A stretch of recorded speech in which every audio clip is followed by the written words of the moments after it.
Hello investor, क्या आप जानते हैं दुनिया की टॉप 10 सबसे बड़ी कंपनियों में से 4 सिर्फ एनर्जी से रिलेटेड है और भारत सरकार का सबसे ज़्यादा फॉरेक्स रेवेन्यू सिर्फ तेल के इंपोर्ट में जाता है।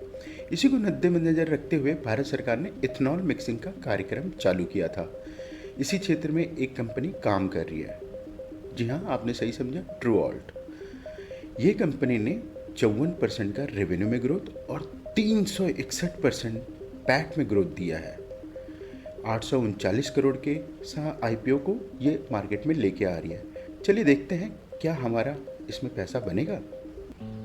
तो चलिए इन्वेस्टर्स शुरू करते हैं शुरुआत से। सबसे पहले हम कंपनी के आईपीओ डिटेल को जानते हैं। तो कंपनी 25 तारीख को अपना आईपीओ ओपन कर रही है और सितंबर 29 को इसका आईपीओ क्लोज होगा। अक्टूबर 3 को इसकी लिस्टिंग होने वाली है। इशू प्राइस बैंड 472 से 496 पर शेयर का है और लॉट साइज इसका 30 शेयर का है। टोटल इशू साइज 839 करोड़ का है और लिस्टिंग इसकी एनएससी और बीएससी दोनों में ही हो रही है। ऑफर सेल की बात करें तो कंपनी 89 करोड़ का जो पुराने इन्वेस्टर हैं उसमें से एग्जिट कर रहे हैं कंपनी से और इसका एक लॉट हमें पड़ेगा 14,880 रुपये का। कंपनी फंड का यूज कहाँ कर रही है? तो सबसे पहले कंपनी कैपिटल एक्सपेंडिचर में इन्वेस्टमेंट कर रही है करीबन 150 करोड़ रुपए का। उसके बाद वर्किंग कैपिटल का इनका रिक्वायरमेंट है 425 करोड़ रुपए का, वहाँ इन्वेस्ट करेगी और बैलेंस पैसे को जनरल कॉर्पोरेट पर्पज में। कंपनी की प्रोफाइल को देखें तो ट्रू ऑल्ट एनर्जी थोड़ी सी नई कंपनी है, 2021 में ही बनी थी। कर्नाटका में 4 साल हुए कंपनी को। कंपनी के लीडरशिप जो है विजय कुमार जी, विशाल नारायण और सुष्मिता जी हैं। प्रोडक्ट पोर्टफोलियो में जैसा हमने इंट्रोडक्शन में बात किया था, एथेनॉल बनाती है ये डिफरेंट टाइप्स के, जिनका application transportation fuel, agriculture solution, aviation industry और क्लीन एनर्जी में होता है। कंपिटिटिव एज क्या है इनका? तो डाइवर्सिफाइड बायोफ्यूल का टाइप्स होते हैं, उनमें इनके पास एडवांस मशीनरी है जिसमें ये काम करते हैं। एक नज़र कंपनी के फाइनेंशियल परफॉर्मेंस पे देखें तो कंपनी का रेवेन्यू 762 करोड़ 23 में, मार्च में 1280, 24 में और 25 में 1968 करोड़ है। इबिटा इसका 105, मार्च में 188 और 25 में 309। अगर इबिटा में हम देखें तो 23 से 25 में 3 फोल्ड हुआ है। पैट भी इसी तरह से 3 गुना से ज़्यादा हुआ है और नेटवर्थ भी बढ़ करके 3 गुना से ज़्यादा के अप्रॉक्स में है। कंपनी का रेशियो देंगे तो रेवेन्यू ग्रोथ 25 में 24 की तुलना से 54% और प्रॉफिट ग्रोथ 361% का है। डेट इक्विटी रेशियो थोड़ा हाई है, थोड़ा नहीं बहुत ही ज़्यादा हाई है, 2.02 है और रिटर्न ऑन इक्विटी शानदार है, 28% का रिटर्न ऑन इक्विटी है इसका। आईपीओ की मैट्रिक्स की बात करें तो कंपनी का ईपीएस 20 के अराउंड है प्री आईपीओ और पी जो है 23 है। पोस्ट आईपीओ इसका 17 हो रहा है और पी रेशियो 29 हो रहा है। हल्का सा जंप है पी में, 23 से 6 बढ़ के 29। पीर कंपनी के एनालिसिस में हम देखें तो ट्रू ऑल्ट का 24 के आसपास हमारा पी बैठ रहा है, वहीं बलरामपुर 24, त्रिवेणी 33, डालमिया 7, J2R 199, इस तरह के पी वैल्यूएशन है। तो पी का रेंज अगर हम देखें तो 7.75 से 200 के बीच में बैठ रहा है रफली। अगर हम एक्सट्रीम को एक्सक्लूड कर देना, जैसे ZR2 करके कंपनी है 199 का इसका वैल्यूएशन है, तो 19 से 33 के बीच में इसका पी फॉल कर रहा है। एक रेंज हम मान करके चलेंगे तो इम्प्लीकेशंस क्या होगा इसका ना, जो पी है बिलो मीडियन पी है ट्रू ऑल्ट का पी, और ये इसको बहुत ही ज़्यादा अट्रैक्टिव बना रहा है। वहीं दूसरी तरफ जहाँ आप देखेंगे डालमिया वगैरह का बहुत ही कम है, तो हम ये मान के चल सकते हैं कि बायो एनर्जी में 19 का पी ना बहुत ही रीजनेबल और वैल्यूड है।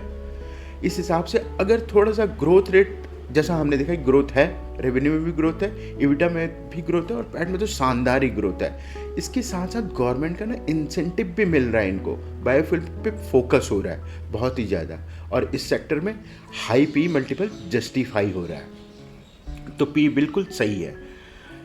इस हिसाब से अगर पी का हम कैलकुलेशन करें तो हमारा 392 से 682 रुपये के आसपास इसकी वैल्यूशन बैठ रही है। मेरे को ऐसा लग रहा है ये जंप देने वाला 40 से 50% का आपको लिस्टिंग गेन देने ही देने वाला है। चलिए एक नज़र हम इसके ग्रे मार्केट के प्रीमियम पे डालते हैं। तो कंपनी का ग्रे मार्केट में प्रीमियम चल रहा है एज ऑन डेट 61 रुपये के आसपास। इस हिसाब से इसकी लिस्टिंग होनी चाहिए 557 रुपये पे, जो कि आपको लिस्टिंग गेन दे ही रहा है। ग्रे मार्केट प्रीमियम सजेस्ट कर रहा है और आज पहला दिन है और अभी 3 दिन बाकी है, तो ये ग्रे मार्केट प्रीमियम और इंक्रीज करेगा।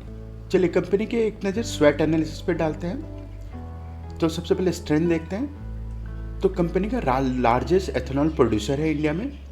डाइवर्सिफाइड बायोफ्यूल पोर्टफोलियो है इनके पास एथेनॉल सीबीजी फॉर्म के अलावा। स्ट्रॉन्ग फोकस है इनका ना सस्टेनेबिलिटी और रिन्यूएबल एनर्जी में, जो कि इको फ्रेंडली ब्रांड इमेज इनका क्रिएट ऑलरेडी कर रहा है। एक्सपीरियंस प्रमोटर है इनके पास, डीप नॉलेज इसी सेक्टर के में। अब वीकनेस में देखें तो high debt to equity ratio है, इसी वजह से इसी को कम करने के लिए इन्होंने वर्किंग कैपिटल में इन्वेस्टमेंट ला रहे हैं और आईपीओ ला रहे हैं। प्रॉफिट मार्जिन मॉडरेट है इनका, पैट मार्जिन 7.7% के अराउंड है, जो कि ग्रोथ के साथ साथ बढ़ेगा ही, मार्जिन इंप्रूवमेंट होगा। नई कंपनी है, 4 साल पुरानी ही कंपनी है, धीरे धीरे करके मार्जिन इनका बढ़ेगा ही बढ़ेगा। न्यूअर कंपनी है, मार्केट प्रेजेंस और ब्रांड रिकॉग्निशन अभी इनका ना लिमिटेड है।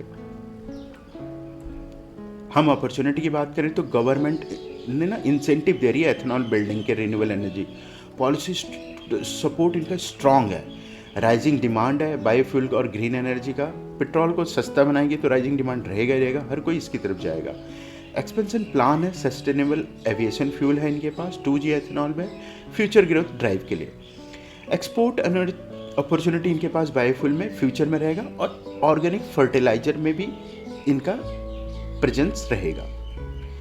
कंपनी के थ्रेट के बारे में बात करें तो हाई कंपटीशन है एस्टैब्लिश प्लेयर के साथ, जो कि ऑलरेडी इस मार्केट में काम कर रहे हैं। रॉ मटेरियल प्राइस का भी फ्लक्चुएशन होता है, जैसे शुगर केन मेज, इनके कॉस्ट में ना वॉलेटिलिटी बहुत ज़्यादा रहती है, मानसून के ऊपर डिपेंड करते हैं ये। रेगुलेटरी चेंजेज है, सब्सिडी और मैंडेट डिपेंडेंट है गवर्नमेंट पॉलिसी में। ग्लोबल क्रूड ऑयल के प्राइस में अगर ड्रॉप हुआ तो सबसे ज़्यादा नुकसान इन्हीं को होगा, जो कि होता नहीं है, जनरली स्टेबल ही रहता है और पूरी इकॉनमी उसी के ऊपर चलती है, तो वर्ल्ड इकॉनमी उसको सस्टेन रखती है, एक मैनेजेबल रखती है। ठीक है दोस्तों, अगर आपको इस तरह की वीडियो पसंद आए तो लाइक करें, कमेंट करें, शेयर करें और प्लीज़ चैनल को सब्सक्राइब करें। यह हमें मोटिवेट करता है आपके लिए नई वीडियो लाने के लिए। Thank you.